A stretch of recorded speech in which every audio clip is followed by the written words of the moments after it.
TNT Radio.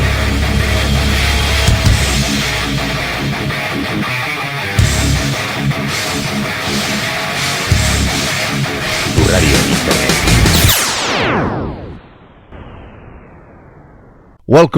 Welcome to TNT Radio Rock. Hello. It's a pleasure for us to be with you. We thanks for having me. a short slot because we have to begin. Well, hello Seeb. I am a bit confused about the band current lineup. Who is your vocalist at the moment? Is Talia Bellaseca still part of the band? How many guitarists are you working with now?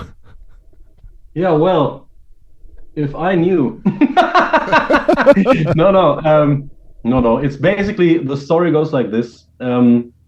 So Thomas Winkler and me, we founded the band together. And it went super great for the first record. We hit number 10 in the German album charts. We played Copenhagen, Leander Rock, Masters of Rock, Wacken, all these big festivals. Everything went great. And like very big workload anyway. And he got another child. And so he was at the point where it was like, okay, I think this is all getting like a little bit too much right now. And we actually we're thinking of like splitting up the band and just don't do it anymore. And then we talked to Napalm Records and they were like, come on, guys, this is such a great band and it's sold super well. And like a lot of you've got like a real big fan base already and you should continue. And I was like, this is like, I mean, we named the band after the character that he was, like Angus McSix. And we were like, this is a little bit like doing Alice Cooper without Alice Cooper, this like, I don't know. And but Napalm Records, they were like, no, you can do it. You can just bring in another singer. And I was thinking about this all the time. And it was actually Tom who was super supportive, who said, you know what, they're right. We put so much blood, sweat, and tears and money and time into this. And we have a great thing going on here. And maybe it's the right thing to go on with another singer. It was like, okay. And so the idea then was, since everything is anyway like super lore heavy, you have like all these story parts in this, you can basically think of Angus McSix like a toy line of Masters of the Universe figures, like everybody has got their own character. And so we were like, okay, maybe it can work if we don't replace the character Angus McSix, but bring in his brother Adam McSix, who is now looking for Angus. And I really have to say, I do think this is like the most smooth singer change in the history of heavy metal, because I was expecting a lot more of a shitstorm, but people were like basically the most comments that I read were like, okay, yeah, we like Winkler, but how great is the new singer?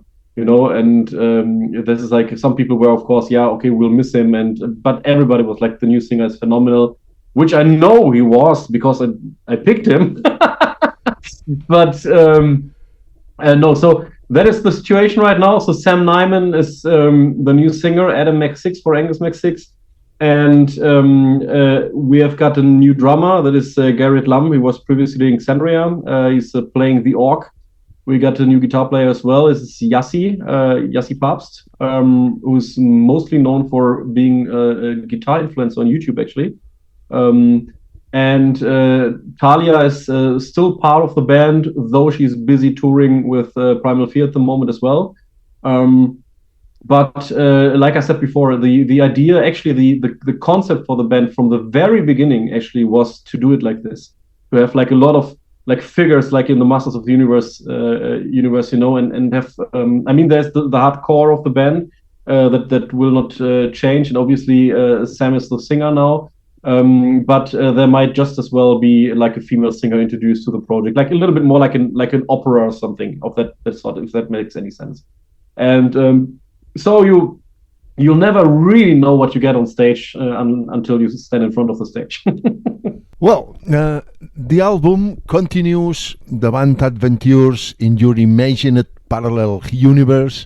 This approach isn't entirely new, sorry. Many modern bands work with conceptual worlds. Do you consider yourself another nerd band following the current trend? I don't really know how to answer this. I mean, there are a lot of bands who are like concept bands these days. Like even Sabaton is a concept band. Like some of those got really big.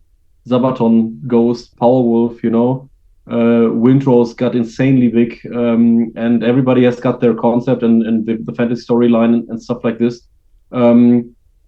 Although there are examples of other bands who are like more on the serious side, if that makes any sense, like take Gojira, for example, who are by no means like a gimmick band, and still it works really well. In our case, this basically everything derived a little bit from, or came a little bit from the origin of the band. Because Thomas wanted to continue the storyline that he had previously in his old band. So we started off from there. So it was at that point it was already clear that we had to go like with this fantasy universe. Though I really have to say that we now cut ties to this and basically started with our very very own lore now, and basically made a cut to everything that has been there before. But I don't really know how to answer this. I don't see anything wrong with that, to say it like this. Even a band like Iron Maiden had different concepts on all their records, right? So like if you take Power Slave or was it Somewhere Back in Time, you've got the sci-fi and the pyramids and everything. So even those bands had a concept to their stuff, and I don't think this is a bad thing. There are several guest appearances in the album. Could you tell us how each collaboration came about and what they bring to the record? Yeah, on the first record we didn't do any of that. It was just about showcasing Tom's voice and like setting up the band. And for the second record, I can't even really tell you how everything of this came apart, because it was such a natural process, actually. And it was, most of these, apart from Toomey and Kettilert, who we just met, all the other bands are friends of ours, So with Rhapsody of Fire, I'm a producer, and so I've been working with Rhapsody of Fire. I think it's the third or fourth record now. I don't really even remember. So that was clear that we had to work with Rhapsody of Fire, and I really like the idea of basically crossing the two bands' laws, because they are giving Adam the Reign of Fury, which is a sword from the storyline of Rhapsody of Fire. For Van Canto, for instance, with Orden Ogan, we've been touring with Van Canto, I think, already in 2012. When I went to university, I was living in the same apartment with Ross, this bald guy from Van Canto. So I knew the band before they even existed, basically, right? So we're all like old friends. Same for Freedom Call. I think the first time we shared a tour bus was in 2013 or something with Orden Ogan. And so that all like came super natural. It was like, okay, see, there's this part. It somehow really sounds like Freedom Call. Maybe we should ask Chris if he wants to sing on this. And for Toomey and Kettilert, this was basically just because we knew that Techno Man would be the fourth single, and I'm Angus McSix and Dig Down already had a guest appearance. So we're like, okay, maybe it would make sense to have another guest. And we were actually thinking, okay, we will find nobody who is crazy enough to do this. It could be Scooter, or it could be Electric Callboy, but obviously both bands or both acts are super big. So we were like, oh, we don't even have to ask. And then a friend of mine from the record company, she actually said, let's ask Toomey and Kettilert, because they're the same level of insane. And there was like one email and a little bit of discussion back and forth with the management, and I think in the same day it was set. In each collaboration, we can clearly hear elements of the guest band's own style. Rhapsody of Fire, Toomey and Kettilert, Van Canto, and Freedom Call. I think especially Rhapsody of Fire and Freedom Call. Was this intentional? Is it means a kind of a tribute to each of them? Yes, it's both. It's intentional. It's a tribute, and the thing is, the parts have been there, like in a very like in a skeleton form of a part before, like very rough part. And it happened that we were basically writing on the songs, and I was like, if we tweak this a little bit, it sounds completely like Rhapsody of Fire, right? And the funny thing is that like even my guys in Orden Ogan, for instance, they didn't hear it. They heard the part and they were like, yeah, I just don't like the part so much because it doesn't really fit with the song. And I was telling them, I was like, if Giacomo sings over that part and if Alex is doing the orchestration, it will sound like it is coming straight from a Rhapsody record. Like I said, I've worked like on 3 or 4, 5, I don't know, Rhapsody of Fire records already. And so I really know how the band sounds like, and it was exactly that. We tweaked it a little bit, we gave it to them. Alex put his orchestrations on it. Giacomo sang, and it sounds like Rhapsody of Fire, right? And with Freedom Call, for instance, it was also basically the same. The part was there already, like in a weaker form, and then we're like, okay, let's crank it to 11, and then it put Chris Bay on it, and then it sounds like Freedom Call. Musically, under my point of view, obvious, the album is fairly straightforward and not overly complex, blending different styles. Was it designed to appeal to a younger audience, perhaps at the risk of leaving behind a part of the more true metalhead crowd? I don't. This always like people always think that everything you do as a musician or producer or writer is intentional. But it's not like that we're sitting down and be like, okay, let's do it like this or that because we can earn like $50 more. It's a lot of this just happened to happen like really naturally. I think there's like compared to Orden Ogan, for instance, it's of course a lot more complex. But there's still a lot of stuff in there, And so it is more like it's, how can I say? It's more like written in a way that pop music would be. It's like pop music with electric guitars. That's the way how I see it. And I mean, if you're Keep It True audience, then go and listen to Keep It True bands. You don't have to listen to this, But for everybody who's a little bit more open-minded, and I don't care if it's young or older people. I mean, I personally, I'm not 18 anyway as well. I'm also already have surpassed the 40 mark, and so it is not that we sat down and said, okay, we have to write this like for 18-year-old people or something. It's like just the way it developed and the way it came out. Well, your live shows rely heavily on a stage production, full of nerd elements, with each member wearing a specific outfit designed around their character. Do you think the visual side of the show is more important than the music itself on this case? No. The visual aspect is important for Angus McSix because it's a visual band. But in the first place is of course always the music, and this is like I said, what I said before, it's not because something is easy or more easy listening has to be bad, like I can remember the story from Richie Blackmore, who I think they missed like one song on the record, and he came up with and he didn't want to put it on the record because he was like, it's too simple. And now you see a couple of years later, it's like one of the biggest rock hits of all time. So this is like I always say, just because it's simple doesn't mean it has to be bad. Like a lot of I mean, if something really sticks in your head and it's of course worth like following the idea along. Actually, I don't think there's a difference between something being bad and easy and a simple song that really works. And it's actually, as a producer and a writer, it's not easy to write a simple song that really sticks. This is like one of the things that you really have to learn and work on. And if everybody could do that, then everybody would do that all the time. So that's my 2 cents on this. What sets you apart from bands like Glory Hammer, All for Metal, and others operating in the similar style? What's the difference between Angus McSix and these other bands? I think that Angus McSix really has their very own, very unique style, because we from the very beginning said, let's crank everything up to 11.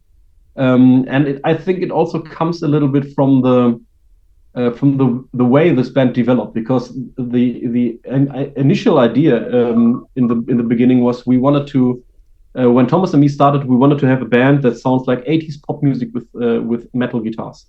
So that was the idea. We wanted to be like somewhere in the same area, roughly, than Beast in Black, for instance.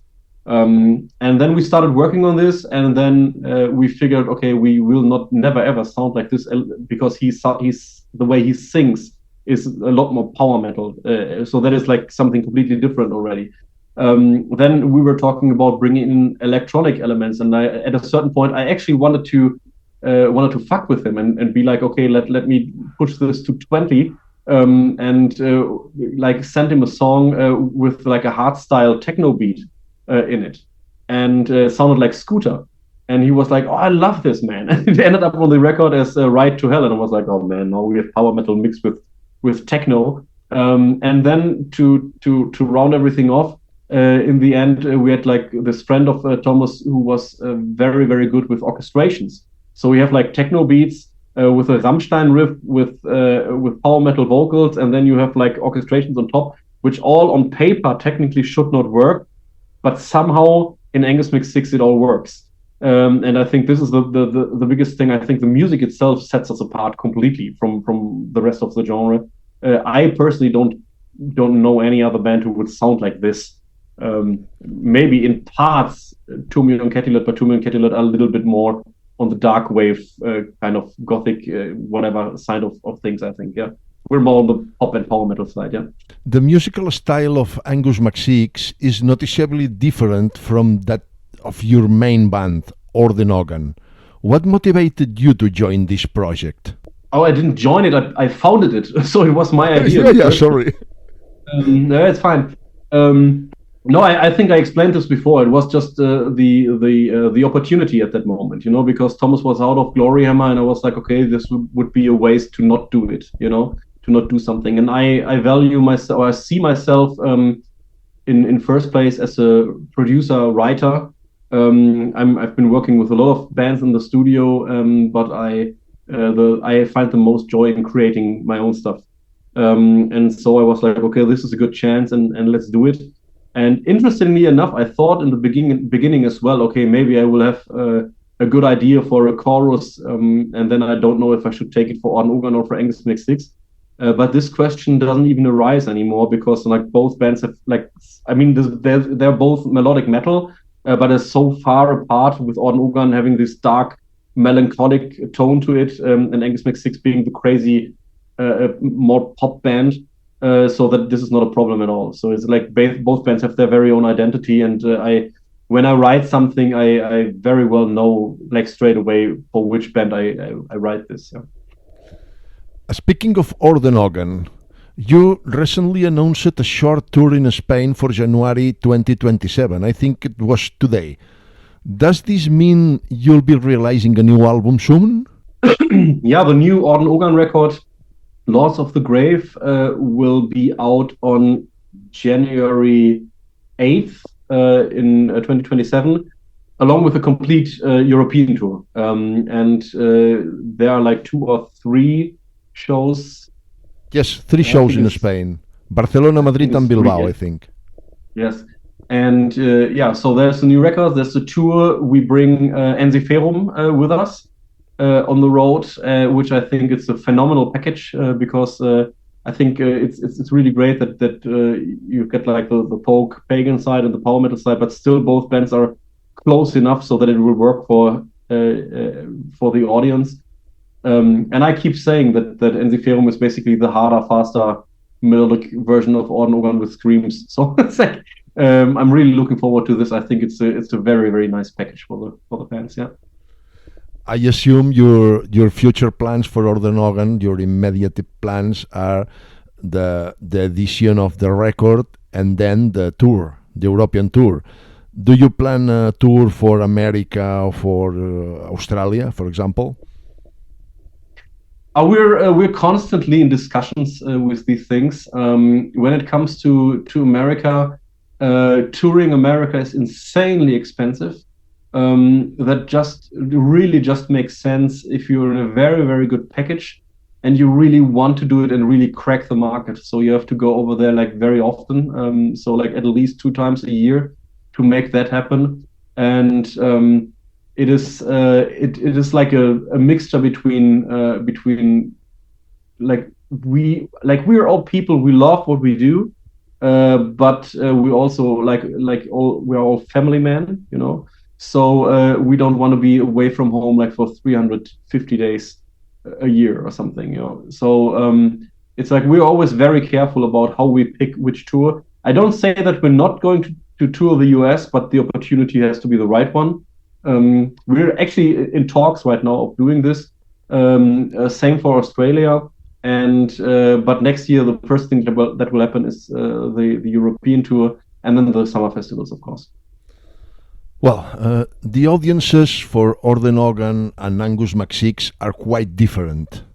What are the main differences you notice between the two fan bases? I wouldn't necessarily even say that is the case, because I think I think in the first place, everybody who is in both audiences loves melodic heavy metal, and they're all pretty open. I think pretty open-minded. I don't think that with Orden Ogan, we are also not a band who drags keep it true audience or something. You know, like the true heavy metal. You have like with the orchestral and electronic elements and stuff. I mean, we have a little bit of all of this in Orden Ogan as well. It's not just pure guitar-driven music. There's a lot of like orchestrations and keyboards and choirs and all this kind of stuff. So you have to be a little bit more open-minded anyway to listen to this. So I think that there's a lot of the audiences actually intersect. What also makes both audiences the same basically is that both audiences are like complete party audiences, you know? Like, I mean, Orden Ogan is a band that is, like I said before, it's like harder and more on the melancholic side. I mean, you can really sit down and really dive deep into the music and the lyrics and everything when it comes to Orden Ogan. And really just see the music and everything and don't look at the world anymore. But when we are on stage, it's mostly with Orden Ogan also like a big party, you know, like we really want to put on a show and have people like leave the show and be like, wow, this was great, you know. And so I think this is where both audiences are pretty much the same. And I wouldn't even come up with I don't even have an idea what would be the difference between the two audiences. Mm-hmm. Just that the Ogan audience at the moment is a little bit bigger. Okay, Orden Ogan is a classic band inside the power metal world, and Angus McSix is a relatively new band. That is a very different. Well, beside of us, you also have a well-established and respected career as a producer. What are your plans in this area, producing new bands? I really have to say, Orden Ogan and Angus McSix, they take so much time and energy that I basically dialed back a lot of my producing stuff. I basically declined like a lot of requests from bands that wanted to work with me. It's just like the people who are coming back to me again and again and again, like Rhapsody of Fire, Brainstorm, these bands, they are also good friends these days, you know, like, and this is like the stuff that I will still do at the moment. Of course, if there's like any other band that I really like and I find the time and I can squeeze it in, then I would do that as well. Like for instance, I'm a big death metal fan actually, or have always been. And I mixed the last Asphyx record. I don't know if you know Asphyx, like a death metal band from the Netherlands. And that was big fun. And I met them recently on a festival, and they were like, you know, if you want, we would really love you to mix the next record as well. And I will be totally up for that as well, because I really like the band, you know. But right now, I really have to say, Orden Ogan and Angus McSix eat up so much time that you can't think of me like sitting here in the studio working 8 hours a day on mixing other bands. That's not the case. I don't have the time for that. Well, and the last one, we don't have more time. Angus McSix seems like an ideal band to shake up the summer festivals and the late afternoon slots. We'll be able to see you at any festivals in Spain next summer. I've seen you in Leyendas last time. Ah, awesome. Okay. No, this year we were actually thinking, okay, let's do the headlining tour with the release of the record. We basically do two shows we do Epic Fest in Denmark, we do two shows in Sweden with Orden Ogan, and we play Masters of Rock in Czech Republic. But we deliberately actually said, okay, let's do the headlining tour, let's do the record, and then we start writing again already for the next record then. And we'll play more festivals in 2027. So we kept the summer a little bit free, also because I have to work on Orden Ogan as well. And so it's like this year will always almost just be the release tour and a little bit in the summer. Maybe there's something in the winter coming up. We have plans there as well, but not so many festivals right now. So I think the majority of festivals will come in 2027 for Angus McSix. Well, thanks to be here with us, Seeb. It was a real pleasure to be with you and speak with you. I hope to see you live very, very soon, in January or before. Thank you. I hope so. Thank you. Thanks for having me. Have a great day. Have a great time. Goodbye.